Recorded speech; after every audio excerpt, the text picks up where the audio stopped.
Viewers, আজকে আমি আবারও থাম্বনেল নিয়ে কথা বলছি। যদিও ইতিপূর্বে আমি থাম্বনেল নিয়ে আপনাদেরকে অনেকগুলো ভিডিও উপহার দিয়েছি, কিন্তু আজকে আবারও বলছি কারণ বিষয়টা অনেক ভাইটাল বলে আমি মনে করছি। আমি অনেক বড় এবং অলরেডি তারা অনেক সাফল্য কুড়িয়েছে বা তারা এস্টাবলিশ এরকম ইউটিউবারদের থাম্বনেলগুলো খুব মনোযোগের সহিত লক্ষ্য করে দেখেছি যে তারা থাম্বনেলগুলো কিভাবে তৈরি করে। তো আমি দেখেছি যে তাদের থাম্বনেইলে অবশ্যই তাদের একটা ইমেজ থাকে, বিশেষভাবে ওঠানো ইমেজগুলো, এবং সেই ইমেজগুলো চারপাশ দিয়ে স্ট্রাইক করা থাকে, মানে একটা আলাদা কালার দিয়ে মার্কিং করা থাকে। তাদের যে ব্যাকগ্রাউন্ডগুলো খুব কালারফুল হয় এবং লেখাগুলো বড় সাইজের হয়ে যায়, বড় সাইজের থাকে। তো এবং ম্যাক্সিমাম প্রত্যেকটা পিরিয়ডিক্যালি যখন ভিডিও তারা আপলোড করে, তাদের এই আই ক্যাচিং থাম্বনেলগুলো আসলে তাদেরকে ভিউয়ার্স নিয়ে আসার জন্য প্রচুর সাপোর্ট দেয়। এই বিষয়গুলো আমি কখনো মাথায় নিয়ে আসিনি। আমি রেগুলার বেসিস হয়তো কোয়ালিটি ভিডিও আপলোড করেছি, কিন্তু থাম্বনেলগুলো যে অনেক সুন্দর করে তৈরি করার দরকার, এই বিষয়টাতে আমি কখনো আমার ধ্যান জ্ঞান বা মাথা খাটাইনি। এটা আমার ভুল ছিল। সো আপনারা যারা আমার ভিডিও দেখছেন, এই ভুলটা আপনারা কখনো করবেন না। আর আমি প্রথম দিকে থাম্বনেল তৈরি করার জন্য একটা সফটওয়্যার ইউজ করতাম, তো সেই সফটওয়্যারটা থেকে আসলে খুব ভালোভাবে থাম্বনেল আমি তৈরি করতে পারতাম না। আবার আমি এটাও চাচ্ছিলাম না যে আমি ফটোশপ শেখার জন্য প্রচুর সময় দিই। আমি এটা অবশ্যই নির্দ্বিধায় স্বীকার করি এবং আপনাদেরকেও বলছি, থাম্বনেল বানানোর জন্য একজন প্রফেশনাল ফটোশপ সফটওয়্যার ইউজ করতে পারি, এটা কিন্তু খুব জরুরি। অর্থাৎ ফটোশপটাকে আপনাকে খুব ভালোভাবে জানতে হবে, ফটোশপ এবং ইলাস্ট্রেটর, কোরেল ড্র, এই জাতীয় সফটওয়্যারগুলো। কিন্তু আপনারা যারা নতুন করে ইউটিউবিং বা ফেসবুকিং করছেন, তাদের কিন্তু আসলে এত সময় দেওয়াটা আমাদের জন্য সম্ভব হয় না। সো খুব ভালো একটা সলিউশন কি হতে পারে? ক্যানভা অনেকগুলো সফটওয়্যারের একটা মোল্ডেড একটা ভার্সন, অনেকগুলো সফটওয়্যারের একটা ইউনিট। তো এই ক্যানভা দিয়ে শুধু যে সুন্দর একটা থাম্বনেল তৈরি করতে পারবেন আপনি তা না, এটা দিয়ে অনেক কিছু করা যায়। বিভিন্ন পেজ তৈরি করা যায়, তারপরে আপনার ফেসবুক, তারপরে ইউটিউবের কাভার পেজগুলো তৈরি করা যায়, রিল তৈরি করা যায়, মকআপ তৈরি করা যায়। তো এবং নতুন করে আপনি ফেসবুকের জন্য পোস্ট করা, ফেসবুকের ভিডিওর জন্য থাম্বনেল তৈরি করা, ইউটিউবের ভিডিও এডিট করা থেকে শুরু করে অনেক কাজ করতে পারবেন, অনেক কাজ। তো আমি ক্যানভা সম্পর্কে অনেক আগেই জানতাম। তো বিভিন্নভাবে এর সম্পর্কে আরও বিস্তারিত জানার পরে আমি ক্যানভার একটি মান্থলি সাবস্ক্রিপশন নিলাম, যেটা এখন আমার চালু রয়েছে। এবং আমি এখান থেকে থাম্বনেল করতে গিয়ে অনেক বেশি হ্যাপি। আপনি যদি একটা প্রফেশনাল মানের সুন্দর থাম্বনেল করতে চান, আই ক্যাচিং থাম্বনেল, আপনি তাহলে ক্যানভা ইউজ করতে পারেন। ক্যানভাতে থাম্বনেল তৈরি করা এত সহজ যে আপনি ড্র্যাগ অ্যান্ড ড্রপ সিস্টেমে করতে পারবেন, লেখাগুলো এডিট করতে পারবেন, ব্যাকগ্রাউন্ডগুলো প্রিভিয়াসলি কিছু প্রচুর টেমপ্লেট দেওয়া থাকে, সেগুলো ইউজ করতে পারবেন। এবং যেই জিনিসটা খুবই লক্ষণীয় বা আমাদের জন্য দরকার, সেটা হচ্ছে যে আপনার ছবির যে ব্যাকগ্রাউন্ডটা চেঞ্জ করে স্পেশালি তোলা ছবিটাকে আপনি যে চারপাশে যে সাদা যে বর্ডারটা দিবেন, আমি যেটা বলছিলাম, তো এই ব্যাপারগুলো খুব সহজে এবং অল্প সময় করে ফেলা যায়, যা ফটোশপে করতে গেলে অনেক সময় লাগে। সো আমি বলবো যে আপনি যদি প্রফেশনালি কাজ করতে চান, তাহলে অবশ্যই সময় দিয়ে হলেও থাম্বনেল তৈরি করার পেছনে আপনি বেশি সময় দেন এবং একটা ভালো থাম্বনেল তৈরি করেন। তো যাই হোক, আমি একটা খুব অল্প সময়ের মধ্যে একটা থাম্বনেল আমি ক্যানভা থেকে তৈরি করে আপনাদেরকে দেখাচ্ছি। চলুন আমি আপনাদেরকে নিয়ে আমার কম্পিউটারের স্ক্রিনে চলে যাই। তো এই সফটওয়্যারটা আসলে আমার খুবই পছন্দের সফটওয়্যার। ইদানিং আমি এটা অনেক বেশি ইউজ করছি এবং খুব ভালো ফিল করছি। যাই হোক, আমি এই যে ইউটিউব থাম্বনেলে দেখেন 1280x720 পিক্সেল দিয়ে আছে, কিন্তু আমি মনে করি যে একটা ইউটিউবের যে থাম্বনেল সেটা হাই রেজলিউশন করা উচিত এবং সর্বনিম্ন হলেও 1920x1080 করা উচিত।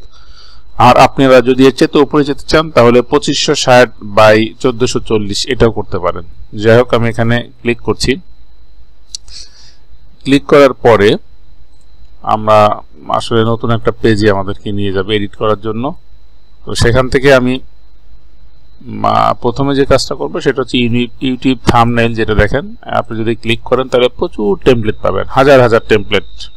তো এই টেমপ্লেটের যে কোনো একটা ডিজাইন আপনি ফলো করতে পারেন। আর যে কাজটা করবেন, ছবিগুলো আপনি হচ্ছে নিজের মতো করে ক্যামেরা দিয়ে তুলে ফেলবেন। ছবির যে এই যে পোজগুলো বা ছবির যে যেভাবে তোলা হয়েছে সেই ছবিগুলো আপনি ঠিক এইভাবে নিজের মতো করে গ্রিন স্ক্রিনের সামনে তুলতে পারেন বা যে কোনো জায়গায় তুলতে পারেন। এখানে ব্যাকগ্রাউন্ড ইরেজ করা বা রিমুভ করা যে কত সহজ সেটা আসলে আপনাদেরকে না দেখালে বুঝতে পারবেন না। এইভাবে আপনারা এই প্রত্যেকটা থাম্বনেইলে যে কোনো একটা ইউজ করতে পারেন। এখানে শত শত থাম্বনেইল রয়েছে, হাজার হাজার, শত শত বললে ভুল হবে, হাজার হাজার থাম্বনেইল রয়েছে। মনে করেন আমি এখান থেকে একটা থাম্বনেইলের টেমপ্লেট নিলাম এইটা। এখন আমরা যখন আসলে থাম্বনেইল তৈরি করব তখন কি করি, যে এখানে যে আমাদের যে নিজেদের ছবিটা সেইটা কিন্তু আমরা এখানে বসানোর চেষ্টা করি, তাই না? তো প্রথমেই এই ছবিটাতে ক্লিক করে আপনি ডিলিট চেপে কিবোর্ড থেকে এটাকে মুছে ফেলেন এবং এখানে আপনার একটা ছবি নিয়ে আসার চেষ্টা করেন। তো আমি এখান থেকে আপলোডে চলে যাচ্ছি। আপলোডে ক্লিক করার পরে আপনি ছবি একটা আপলোড করতে পারবেন। তো এখন আমি যে ভিডিওটা করছিলাম সেই ভিডিওর ভেতর থেকেই আমি একটা ছবি নিয়ে রেখেছিলাম, সেই ছবিটা আমি এখন একটু আপলোড করি ইমেজের মধ্যে, আপলোড ফাইলসের মধ্যে। যে আমি ভিডিওটা 12 তারিখের জন্য করছি, 12 নম্বর ফোল্ডারের মধ্যে রেখেছি। এখন দেখেন ছবিটা আপলোড হলো। এই ছবিটা আমি এখন এখানে নিয়ে আসবো এবং এই ব্যাকগ্রাউন্ডগুলো চেঞ্জ করব। দেখেন কিভাবে।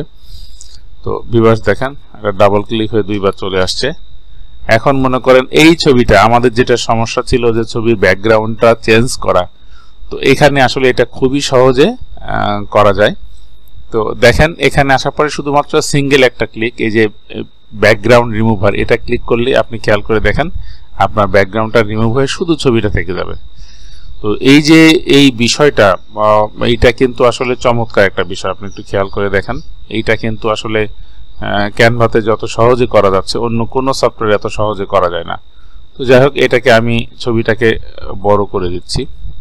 আপনি নিজের মতো করে ছবিটাকে বড় করে দেন, যে বিষয়টা আসলে আমি আপনাদেরকে দেখাতে চাচ্ছিলাম। এরপরে এইটা কিন্তু আসলে একটা থাম্বনেইল তৈরি করার হচ্ছে মূল অংশের মধ্যে একটা। তো এখন আরেকটা যে জিনিস সেটা হচ্ছে যে এই যে চারপাশে যে স্ট্রোক দেয়া, সেই স্ট্রোক দেয়াটা আপনি আসলে কিভাবে করবেন ক্যানভাতে। এখানে আমরা সিলেক্ট করি, সিলেক্ট করার পরে আমরা এডিটে ক্লিক করব। এডিটে ক্লিক করার পরে আপনি প্রথমে ছবির অ্যাডজাস্টমেন্ট হিসেবে কালার টালার ব্রাইটনেস গুলো বাড়াই নিতে পারেন। আমি একটু ব্রাইটনেস বাড়াই নিলাম, আমি এটা পছন্দ করি বিধায় করলাম। আচ্ছা, এরপরে আমাকে যেটা করতে হবে সেটা হচ্ছে যে ব্যাকগ্রাউন্ড রিমুভ। এরপরে আপনার হচ্ছে ইফেক্টের মধ্যে আপনি শ্যাডোতে চলে যাবেন। শ্যাডোজে ক্লিক করার পরে আপনি এখান থেকে চলে আসবেন হচ্ছে গ্লোতে। গ্লোতে ক্লিক করার পরে আপনি নিচের দিকে যাবেন। গ্লোতে ক্লিক করার পরে আপনি নিচের দিকে যেয়ে এই যে ইন্টেন্সিটি, এইটাকে আপনি 100 করে দিবেন।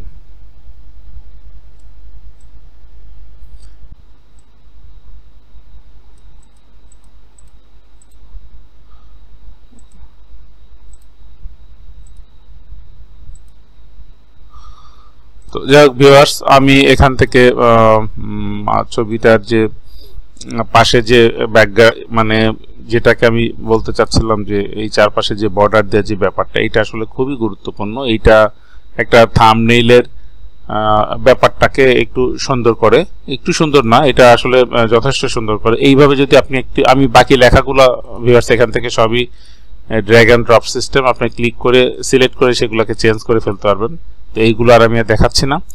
তো ভিউয়ার্স, এই যে ব্যাপারটা যেটা দেখালাম, এটা আসলে একটা থাম্বনেইল, সুন্দর থাম্বনেইল তৈরি করার ব্যাপারে খুবই গুরুত্বপূর্ণ। ভিউয়ার্স, আশা করি থাম্বনেইল তৈরি করার এই টিপসটা বা এই টিউটোরিয়ালটা আপনাদের অনেক কাজে দিবে। যদি আপনারা উপকৃত হয়ে থাকেন এবং আমাকে পছন্দ করে থাকেন, তাহলে বরাবরের মতো অবশ্যই লাইক, কমেন্ট, শেয়ার করেন। আর বরাবরের মতো আগামী ভিডিওতে আপনাদেরকে আমি আমন্ত্রণ জানাচ্ছি। আপনারা ভালো থাকবেন। খোদা হাফেজ, বাই বাই, টাটা।